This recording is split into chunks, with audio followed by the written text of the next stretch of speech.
ஜெய் வராகி, ஜெய் ஜெய் வராகி. என் செல்ல குழந்தையே, இப்போது இந்த இக்கட்டான கஷ்டமான சூழ்நிலையில் உனக்கு யாருமே உதவி செய்யலை, உனக்கு தேவைப்படும் போது யாருமே வந்து நிற்கலன்னு கவலைப்பட்டுக்கிட்டு இருக்கியா? கவலைப்படாத. உன் மனசு வருத்தப்படும்படி ஒரு சில விஷயங்கள் நடந்தது என்னவோ உண்மைதான். ஆனால் உனக்கு மிகவும் பிடித்த ஒருவர் ரூபத்திலேயே நான் வந்து உனக்கு தேவைப்படக்கூடிய உதவியை செய்யதான் போகிறேன் என் செல்லமே. அது நீ சற்றும் எதிர்பாராத நேரத்தில் நிச்சயமாக நடக்க தான் போகுது. முடியாத விஷயங்களையும் நடக்காத விஷயங்களையுமே நினச்சி கவலைப்பட்டுக்கிட்டு இருக்காம, நான் கனவு கண்டபடி என் வாழ்க்கை மாறும், நான் நினச்ச விஷயங்களெல்லாம் எனக்கு சுலபமாக நடந்து முடியும்னு நம்பு. மேலே ஏறி போகும்போது உன் வாழ்வில் பல மனிதர்களை நீ சந்திப்பாய். அப்படி முன்னேறக்கூடிய காலகட்டத்தில் நீ சந்திக்கக்கூடிய மனிதர்களுமெல்லாம் இனிமையாக பேசும் குணத்தை வளர்த்துக்கோ. ஏன்னா நாளைக்கு ஒருவேளை முன்ன பின்ன ஏதாவது ஆனாலும் அல்லது நீ கீழே இறங்கி வரக்கூடிய சூழ்நிலை வந்தாலும் அவர்களையும் சந்திச்சு தானே ஆகணும். எப்போதும் எல்லா சூழ்நிலைகளையும் எல்லா மனிதர்களையும் நீ நல்ல வார்த்தைகளை பேசினா அப்புறம் நீ கவலைப்படும்படியா எதுவும் நடக்காது. நீ ஒருபோதும் மற்றவர்களை சார்ந்து வாழணும்னு யோசிக்காத. ஏன்னா மற்றவர்களை விட உயர்ந்து வாழணும்னு நீ நினச்சினா தானே யாரையும் சார்ந்திருக்க வேண்டிய அவசியம் இருக்காது. எப்போதும் எல்லா மனிதர்களும் தன்னை விட ஏதாவது ஒரு விஷயத்தில் உயர்ந்திருக்கக்கூடிய மனிதர்களை தான் சார்ந்திருப்பார்கள். நீ அப்படி யாரையும் உன்னை விட உயர்ந்தவர்களாக நினைக்கவும் வேண்டாம், யாரையும் சார்ந்து இருக்கவும் வேண்டாம். 4 பேருக்கு நன்மை செய்யக்கூடிய வகையிலும் 4 பேருக்கு உன்னுடைய உதவி தேவைப்படும் வகையிலும் உன்னுடைய திறமையை வளர்த்துக்கோ. நீ வாழக்கூடிய வாழ்க்கை மூலமாக தானே நீ யார் என்பதை இந்த உலகுக்கு நீ உணர்த்த போற. அறிந்தோ அறியாமலோ நீ தவறு செய்திருக்கிறாய், அது மனித இயல்பு. ஆனால் அதை புரிஞ்சுக்கிட்டு மன்னிக்கக்கூடிய தெய்வ இயல்போடு இந்த வராகி அம்மா நான் இருக்கேன். உன்னிடம் அன்பு வைத்த மனிதர்களை எல்லாம் நேசி, உன்னிடம் பகை வைத்த மனிதர்களையும் நீ கண்டுகொள்ளாமல் அவர்களிடமிருந்து விலகிப்போ. எந்த ஒரு விஷயத்தை செஞ்சாலும் அது நல்லதா கெட்டதான்னு உனக்குள்ள சந்தேகம் வருதா? கெட்டதென்பது எப்போதுமே தவறான முடிவைத்தான் கொடுக்கும். நல்லதென்பது மனசுக்கு சந்தோஷத்தையும் புத்துணர்ச்சியையும் கொடுக்கும். உன் மனதில் இருக்கும் குழப்பங்களையெல்லாம் பாரங்களையெல்லாம் குறைச்சிக்கணும்னா இந்த வராகி அம்மா என்னிடம் வந்து எல்லா விஷயங்களையும் உன் மனதில் யோசிப்பதையெல்லாம் சொல்லு. உனக்கு தேவையான வலிமையை கொடுத்து உனக்கு பலவீனத்தை உண்டாக்கும் விஷயங்களையெல்லாம் உன்னிடமிருந்து நான் விலக்கி வைக்கிறேன்.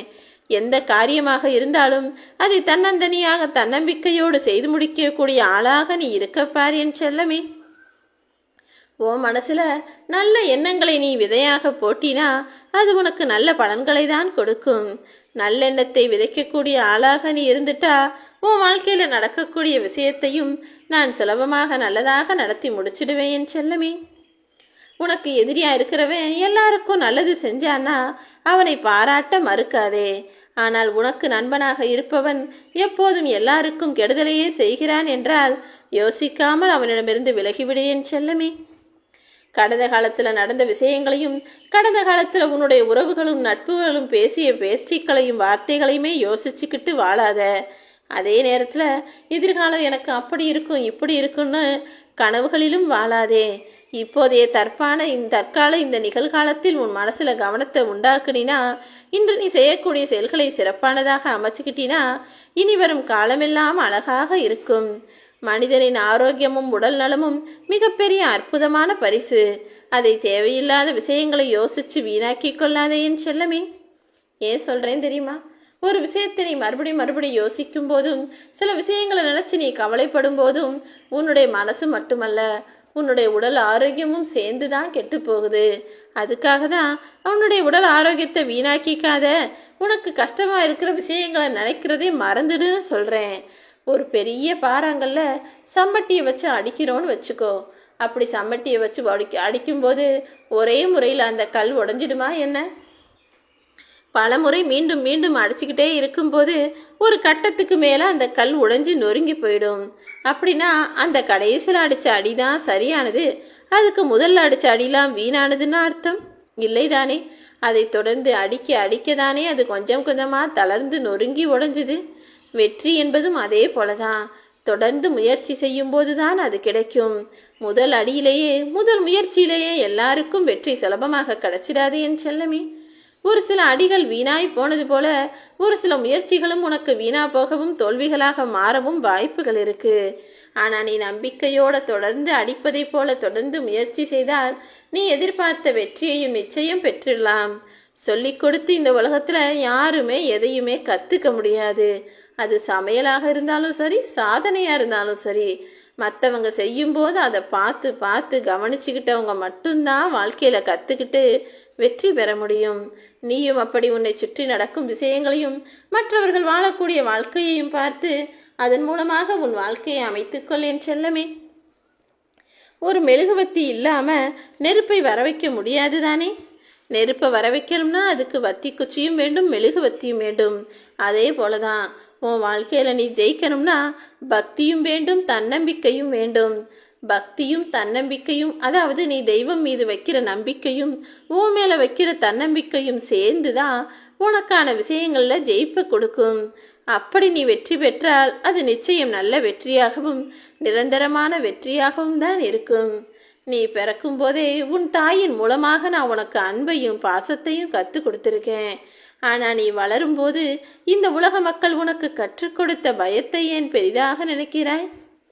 பயமும் சரி, கோபமும் சரி, ரெண்டுமே மற்றவர்கள் மூலமாக, மனிதர்கள் மூலமாக உனக்கு செயற்கையாக கற்றுக் கொடுக்கப்பட்ட விஷயங்கள்.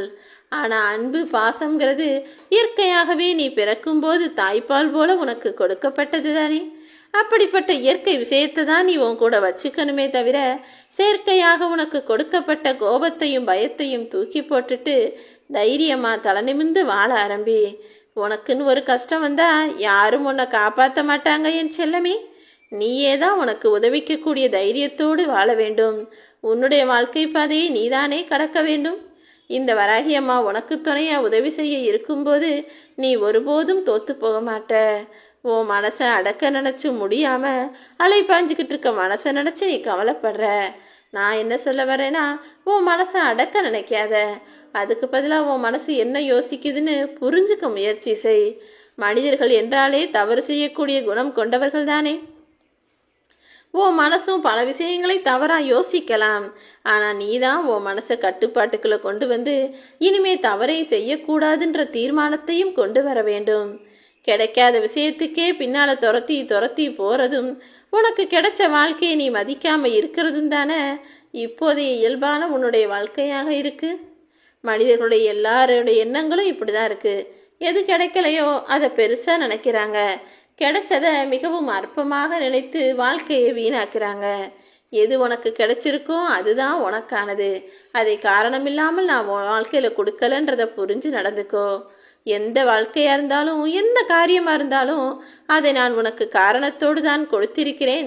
இதுதான் உனக்கு நிரந்தரமானது என்று புரிஞ்சுக்கிட்டு புத்திசாலித்தனத்தோடு உன் வாழ்க்கையை வாழப்பார். மௌனத்தில் உள்ள வார்த்தைகளையும் உன் கோபத்தில் உள்ள அன்பையும் யார் ஒருவர் புரிந்து கொள்கிறாரோ அவர்கள்தான் உனக்கு கிடைச்ச உன்னதமான உறவு. நீ பேசாமல் இருந்தாலும் அவங்க உன்னை சரியாக புரிஞ்சுக்குவாங்க. அவர்களுக்கு எப்போதும் உன் அன்பை கொடுத்து கொண்டே இரு.